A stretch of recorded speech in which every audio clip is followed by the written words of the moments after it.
En la clase anterior, Cardenal nos hablaba de la creación y con su poesía nos revelaba secretos que se ocultan entre las palabras del relato bíblico. Hoy será Simone Weil quien con su luz nos ilumine. Aunque tradicionalmente a Weil no se le clasifica como poeta, la he incluido en este taller, pues para mí lo es. ¿O no es esto poesía? La creación no es un acto de autoexpansión por parte de Dios, sino de retirada y de renuncia. Dios, con todas las criaturas, es menos que Dios solo. Dios ha aceptado esta merma y ha vaciado de sí una parte del ser. Dios ha permitido la existencia de cosas distintas a Él y que valen infinitamente menos que Él. Se negó a sí mismo por el acto creador, como Cristo nos ordenó que nos negásemos a nosotros mismos. Dios se negó en nuestro favor para darnos la posibilidad de negarnos por Él. Esta respuesta, este eco que nosotros podemos rechazar, es la única justificación posible a la locura de amor del acto creador. Así que no permitan que nadie les corrija cuando ustedes hablen de la poetisa Simone Weil. Pero déjenme presentárselas de manera un poco más formal. Leo extractos del prólogo del libro que hoy nos acompañará, A la espera de Dios, que resaltan algunos datos biográficos. Simone Weil nació en París en 1909, hija de un matrimonio de la burguesía de origen judío. Fue educada en el más absoluto de los agnosticismos, producto por un lado de la clásica enseñanza laica francesa y por otro de la voluntad de sus padres. Simone pasó el bachillerato dando muestras de su enorme inteligencia. En 1931 era ya catedrática de filosofía del Instituto de Le Puy, donde causó escándalo el que repartiera su paga con los parados. Al tiempo que participaba en las luchas sindicales de los obreros y compartía su ocio con ellos. Sin embargo, Simone no conocerá la verdadera dimensión de la condición obrera hasta que ingresa en la parisina Renault en 1935 para trabajar como peón fresador, abandonando momentáneamente su puesto de enseñante. Su experiencia de aquel año quedó recogida en un libro luego publicado con el título La condición de trabajo. Ella misma describe así su paso por la fábrica de coches. Cito a Weil. Allí recibí para siempre la marca de la esclavitud, como la marca a hierro candente que los romanos ponían en la frente de sus esclavos más despreciados. Después me he considerado siempre como una esclava. Tal vez para reconstruirse viaja con sus padres a Portugal y allí descubrirá el cristianismo como la religión de los esclavos. Cuando en 1936 estalla la Guerra Civil Española, se alista como brigadista y acude junto a las líneas republicanas al frente de Aragón, de donde tuvo que ser evacuada enseguida a su país, luego de haberse abrazado la pierna con el aceite hirviendo de una sartén, debido a su falta total de habilidad. Atacada desde siempre de tremendos dolores de cabeza, en la primavera del 37 viaja a Italia y en la Semana Santa del 38 a Solesmes, donde tendrá sus primeras experiencias místicas, envuelta en los efectos dolorosos de sus fortísimas jaquecas. Estos hechos trascendentales provocan su abandono de la enseñanza y señalan el punto de inflexión a partir del cual su mirada sobre el mundo recibe una rotunda conformidad sobrenatural. Lee a los místicos, lo que no había hecho hasta entonces, y frecuenta las ceremonias religiosas.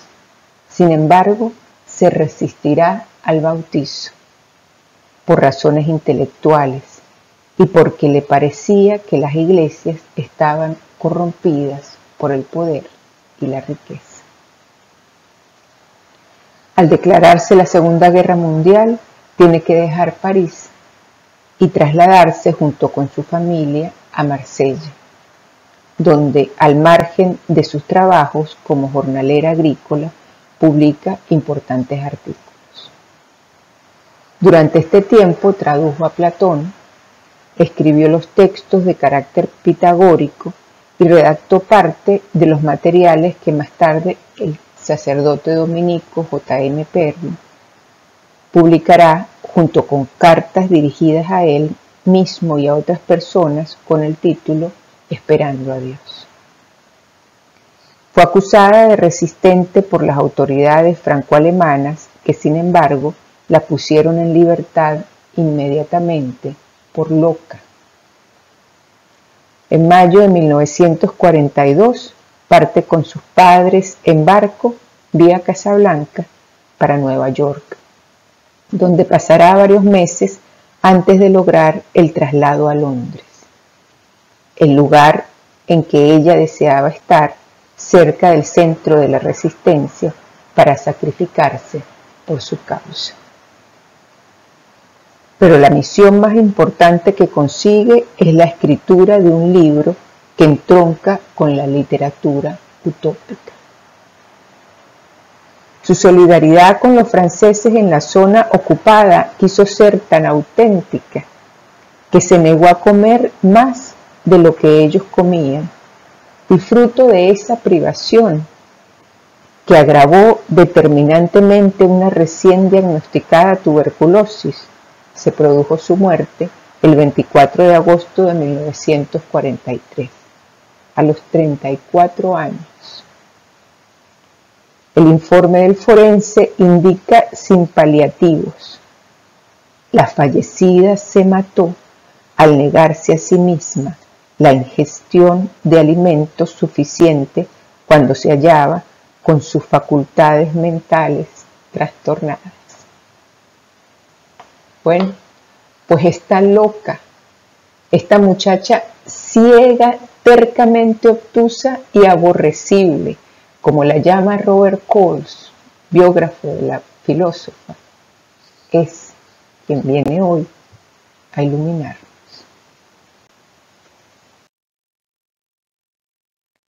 El pasaje de la Biblia que recorreremos de su mano es aquel de Jesús enseñándonos a orar, y que hoy llamamos el Padre Nuestro. La Biblia recoge dos versiones, una en Lucas y otra en Mateo. Una versión de esta última es la que usa Bale en su ensayo. Según las crónicas de Lucas, la oración surge cuando los discípulos le piden a Jesús que les enseñe a orar, y él comienza enseñándoles así de la oración. Tú, cuando ores, entra en tu cuarto, cierra la puerta y ora a tu Padre en secreto. De estas palabras de Jesús nos dice Bey: Cristo hizo promesas a la Iglesia, pero ninguna de ellas tiene la fuerza de la expresión vuestro Padre que está en lo secreto. La palabra de Dios es palabra secreta. Aunque aquel que no ha oído esta palabra, aun cuando manifieste su adhesión a todos los dogmas enseñados por la Iglesia, no está en contacto con la verdad. Y yo concuerdo con ella, pues solo a puerta cerrada se logra intimidad. En mi experiencia, encontrar a Dios en la soledad es dejar a un lado el rito sin amor, es hallar al amado y hacernos testigos por un mínimo instante del éxtasis que será la entrega eterna. En la intimidad, Dios nos propone verdades que hacen del vivir terreno una quimera. Escucharlo adentro es participar de un diálogo secreto de amantes escondidos.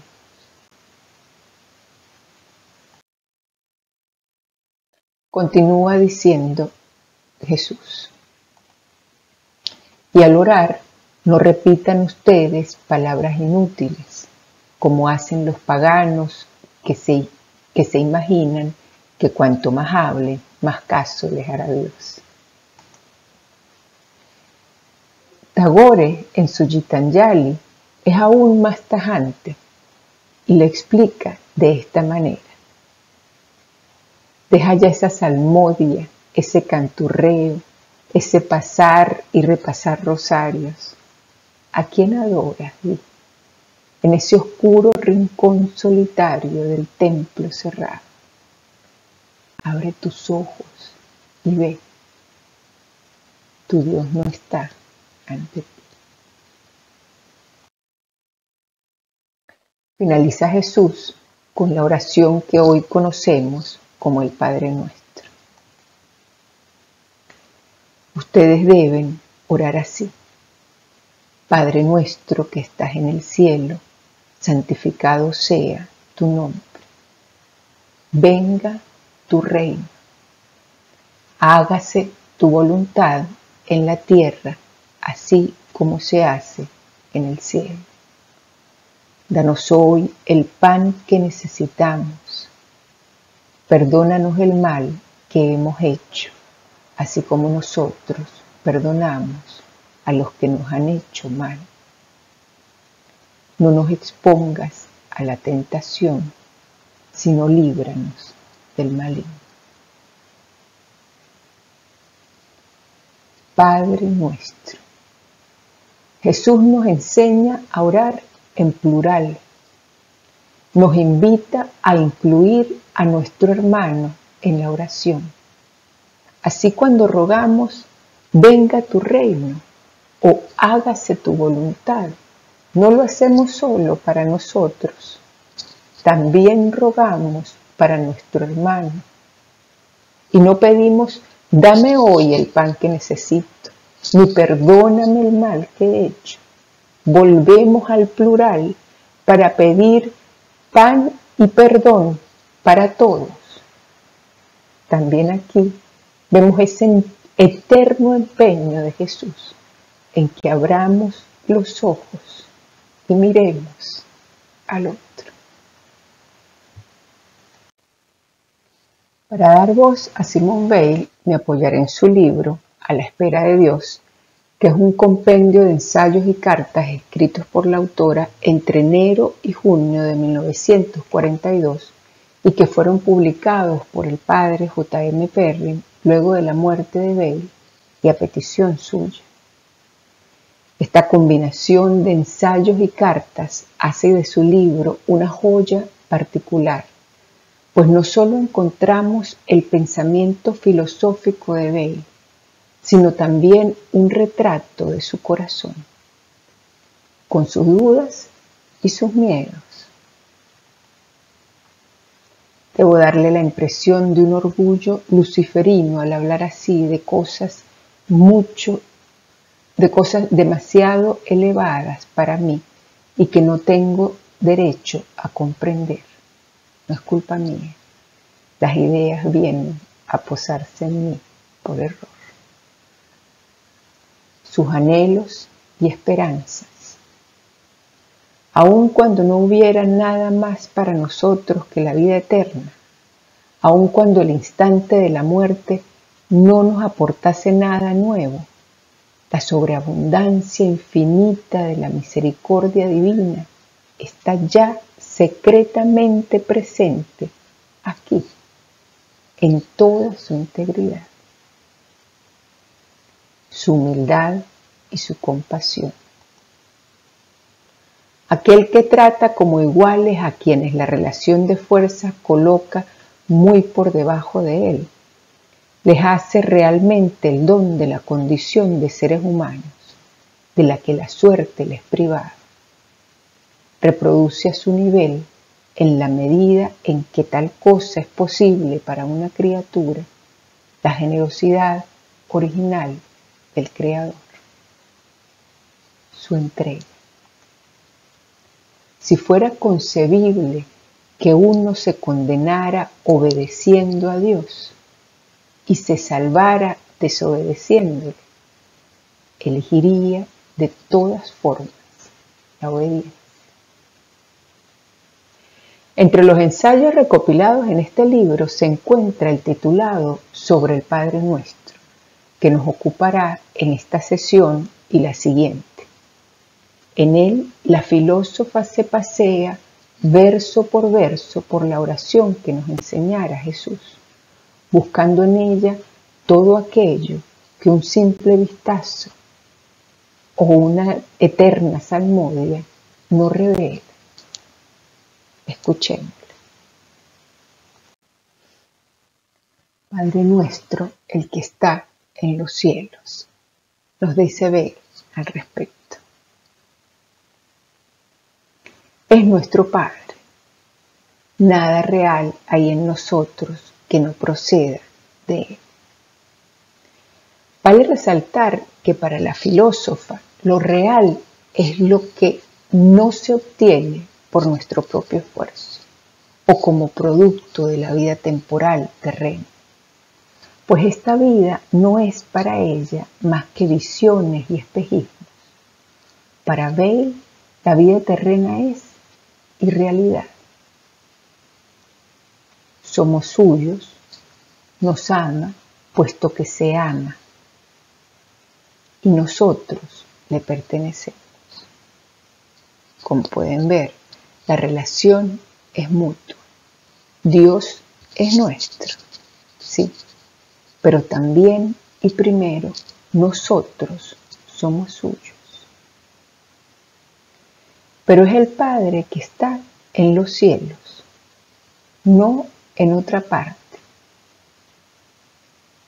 Si creemos tener un Padre en este mundo, no es Él, sino un falso Dios. No podemos dar un solo paso hacia Él. No se camina verticalmente. Podemos solo dirigir hacia Él nuestra mirada. No hay que buscarle. Basta con cambiar la orientación de la mirada. A Él es a quien corresponde buscarnos. Como ven, según Bale, a Dios no se le busca. María Zambrano sugiere lo mismo cuando nos habla de los claros del bosque, imagen que la filósofa española usa para referirse a la experiencia mística. Dice Zambrano, no hay que buscarlo, no hay que buscar. Es la lección inmediata de los claros del bosque. No hay que ir a buscarlos, ni tampoco buscar nada de ellos, nada predeterminado, prefigurado, consabido. Sin embargo, en la Biblia encontramos innumerables menciones de la búsqueda de Dios que generan el encuentro. Citaré una del libro de Jeremías como ejemplo. Me buscarán y me encontrarán porque me buscarán de todo corazón. Son palabras de Dios para su pueblo, transmitidas por el profeta. Pero no creo que este versículo contradiga ni a Bale ni a Zambrano, pues Simón nos habla de la manera personal que tiene ella de buscarlo. que es para ella el camino, el cambio de dirección de nuestra mirada hacia Él. Con ello nos indica que nuestra mirada de normal tiene otra dirección, que no es la divina. ¿Y cuál es esa dirección? Sino la nuestra. Tenemos la mirada perpetuamente puesta sobre nosotros mismos. A Él es a quien corresponde buscarnos. Nos dice Bale, pareciera que la filósofa no es de la cuadra del hijo pródigo, aquel que vuelve por su propio pie a la casa de su padre, sino más bien de la oveja extraviada que el pastor, abandonando el resto del rebaño, busca. Pero ambas parábolas fueron dichas refiriéndose a nosotros. Ambas son correctas y válidas. Hay entre nosotros quienes buscamos y hay también quienes seguimos esperando. Prosigamos escuchando a Simón, que cierra su análisis de este verso diciendo: hay que sentirse felices de saber que está infinitamente fuera de nuestro alcance. Tenemos así la certeza de que el mal que hay en nosotros, aun cuando invada nuestro ser, no mancha de ningún modo la pureza, la felicidad y la perfección divina. La visión de Bale es muy distinta a aquella de Pablo que mencionáramos en la clase anterior, en la que aseguraba que en Dios vivimos, nos movemos y somos. La visión de la filósofa de Dios parece ser la de un Padre remoto, inalcanzable quizás, al que nuestras manos sucias mancharían si lo tuvieran cerca, y por ello la lejanía la alivia.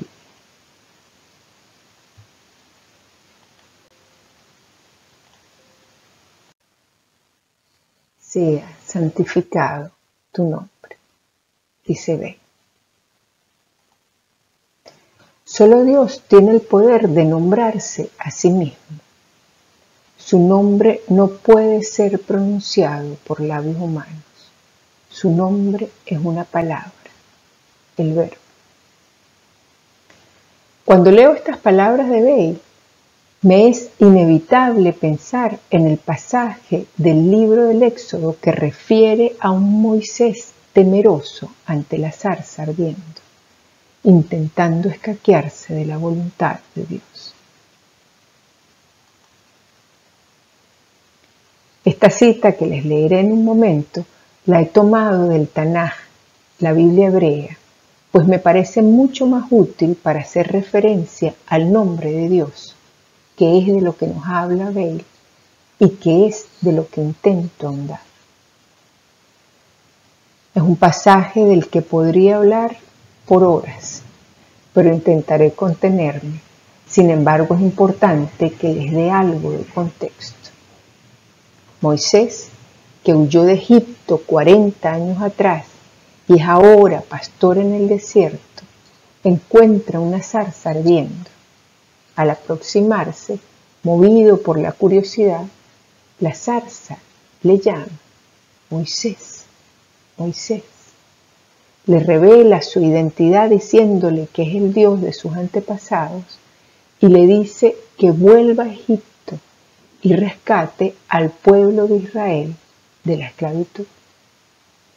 Comienza entonces una conversación entre Dios y un Moisés lleno de dudas. Incorporémonos ahora sí al diálogo. Moshe dijo a Elohim. Moshe se refiere a Moisés y Elohim a Dios. Pero este no es el nombre de Dios, es un título, como decir el Dios de Israel.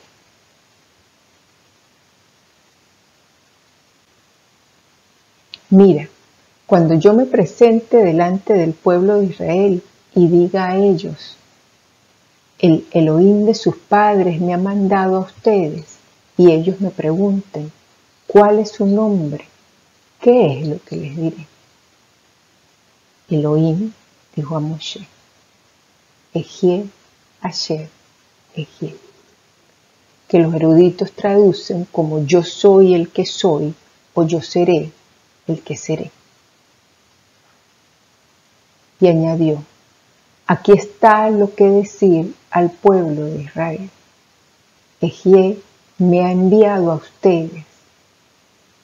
Elohim, además, dijo a Moshe, Yahvé, el Elohim de tus padres, el Elohim de Abraham, el Elohim de Yitzhak, Isaac, el Elohim de Jacob, me ha enviado a ustedes. Este es mi nombre, para siempre. Así es como seré recordado generación tras generación. Hay un misterio infinito tras este nombre. Yo soy, un verbo, Yahvé, una palabra que carece de vocales y por ello una palabra intrínsecamente innombrable, una palabra de las que incluso existen dentro de la fe judía prohibiciones de decirla y hasta de escribirla. Y de la fe judía daré un brinco hasta el taoísmo. Lao Tse, que también entendiera lo innombrable de este nombre, nos la explica así en el Tao Te Ching, cuyas primeras frases afirman: el Tao que puede ser expresado con palabras no es el Tao eterno. El nombre que puede ser pronunciado no es el nombre eterno. Lo que no tiene nombre es el principio del cielo y la tierra. Continúa Simón. El nombre de un ser cualquiera es un elemento mediador entre el espíritu humano y ese ser. La única vía por la cual el espíritu humano puede aprehender algo de él cuando está ausente. Dios está ausente, está en los cielos. Su nombre es la única posibilidad para el hombre de acceder a él. Así pues, es el mediador. El nombre de Dios es el mediador entre nosotros y Él, dice Simón. Quedémonos en el taoísmo, pues entre sus magníficas parábolas hay también una que nos explica este principio del que habla la filósofa. La red sirve para coger peces. Cogido el pez, olvídate de la red. La trampa sirve para cazar conejos. Cazado el conejo, olvídate de la trampa. La palabra sirve para expresar la idea. Comprendida la idea, olvídate de la palabra. ¿Cómo podría yo encontrar a un hombre que haya olvidado las palabras para poder hablar con él? Volvamos a Simón.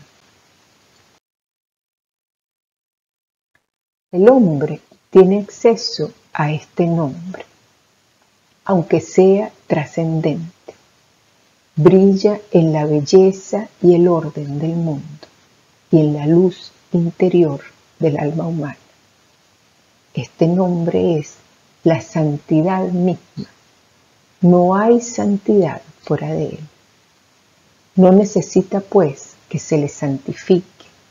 Al pedir su santificación, pedimos lo que es eternamente con una plenitud de realidad a la que no está en nuestro poder añadir o sustraer ni tan siquiera una parte infinitamente pequeña. Pedir lo que realmente es, infalible y eternamente, de manera totalmente independiente de nuestra petición. Es la petición perfecta. No podemos dejar de desear. Somos deseo. Pero si lo volcamos íntegramente a nuestra petición, podemos transformar ese deseo que nos clava a lo imaginario, al tiempo, al egoísmo, en una palanca que nos permita pasar de lo imaginario a lo real, del tiempo a la eternidad, más allá de la prisión del yo. Leyendo a Simón nos podemos preguntar, ¿de qué nos sirve entonces pedir santificado sea tu nombre? ¿De qué nos sirve pedir lo que ya es perfecta y eternamente, como ella nos dice? ¿De qué nos sirve? ¿Qué provecho tiene eso?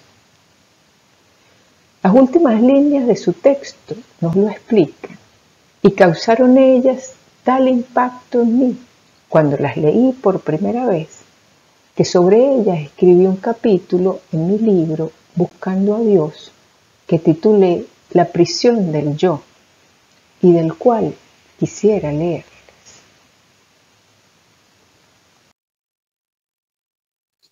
No podemos dejar de desear.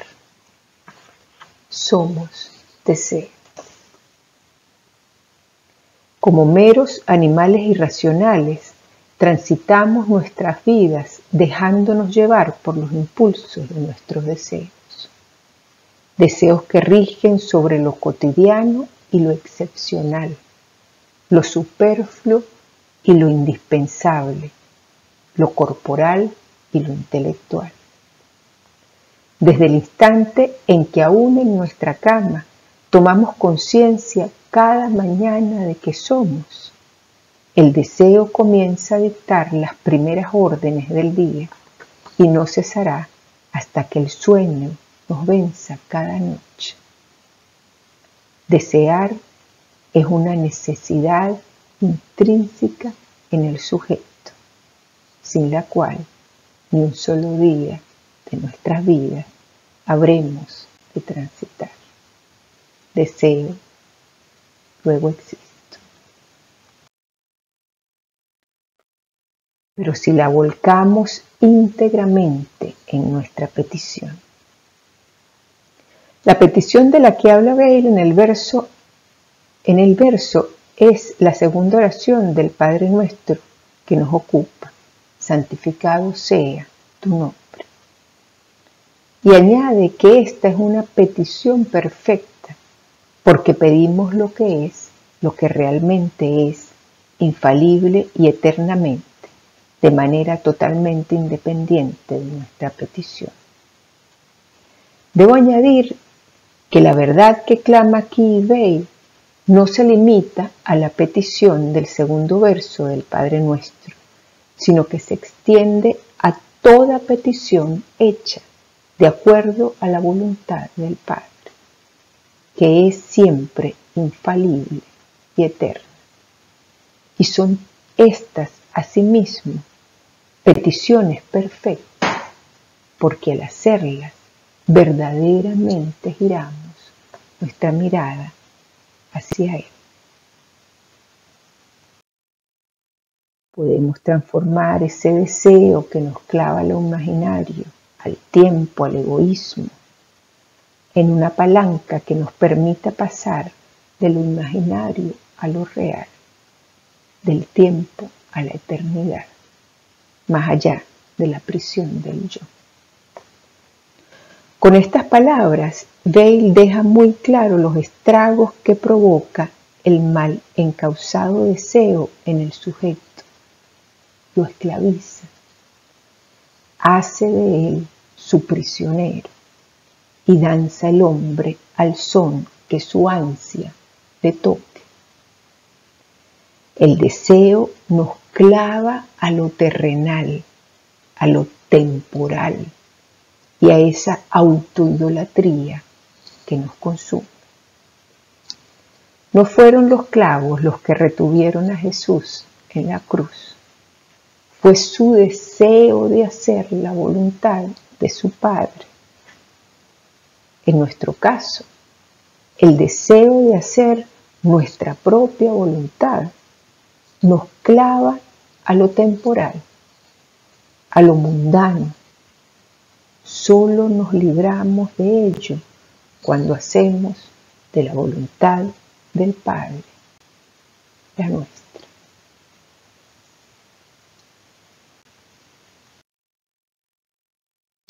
Venga tu reino, nos dice Simón.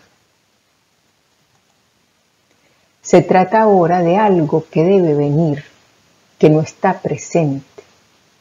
El reino de Dios es el Espíritu Santo llenando por completo toda el alma de las criaturas inteligentes. El Espíritu sopla donde quiere, solo podemos llamarle.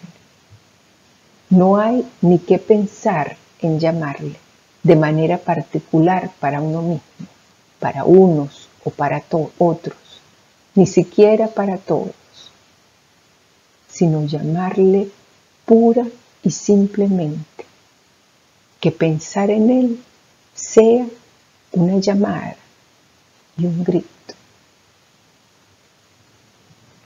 A mí, estas palabras de Bale me invitan a la meditación, a quedarme en esa mínima oración, venga tu reino, en esa mínima súplica y perderme en ella.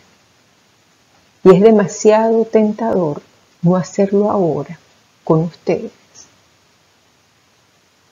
Siempre me ha parecido que estas cosas son mejor hacerlas en soledad, en el silencio, y si además añades oscuridad, las conviertes en experiencias extraordinarias. Pero tomemos unos segundos aquí, en comunidad, para practicar esta meditación a la que Simón nos invita. Si podemos, pongamos los pies en el suelo y la espalda recta, cerremos los ojos si lo deseamos y entreguémonos completamente a esta petición, a este grito. Venga tu reino, que sea lo único que ocupe ahora nuestra mente. Venga tu reino. Sentimos las palabras como oración que se exhala. Venga tu reino. Nos entregamos a ellas sin cuestionarlas. Venga tu reino. Recibimos el reino con los brazos abiertos. Venga tu reino.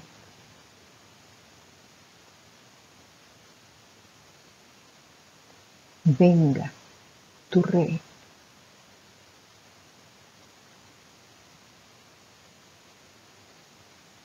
Venga tu reino.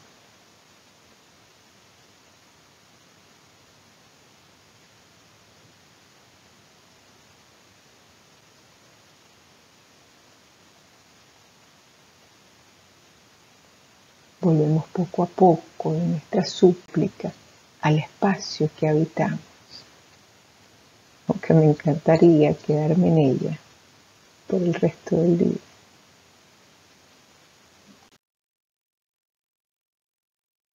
La oración del Padre Nuestro me parece una oración en vertical, como si al decirla descendiésemos por una escalera que comienza en lo alto, en el reino, en la alabanza. Padre nuestro, venga tu reino.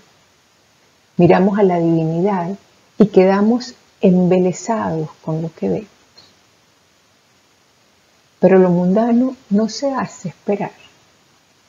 El recuerdo de nuestra temporalidad despertará en nosotros y bajando algunos escalones daremos comienzo a la petición. Danos el pan. Perdona nuestros pecados. Reconociéndonos susceptibles, nuestra mirada torna del cielo a la tierra y la sensación de vulnerabilidad nos hace pedir. Pero aún descenderemos unos escalones más y de la petición que reconoce cuán escasos somos, pasaremos a la angustia. No nos dejes caer. Líbranos del mal. La mirada humana no permanece siquiera en lo terreno. Desciende hasta los infiernos, donde reina otro a quien tememos. Por ello, las últimas súplicas angustiosas que se escuchan desde los escalones más bajos nos confirman que el sujeto ha visto cara a cara a sus demonios. Pero en esta primera sesión, acompañados de Simone Weil, nos quedaremos en lo más alto, en esos maravillosos escalones que nos aproximan al oído.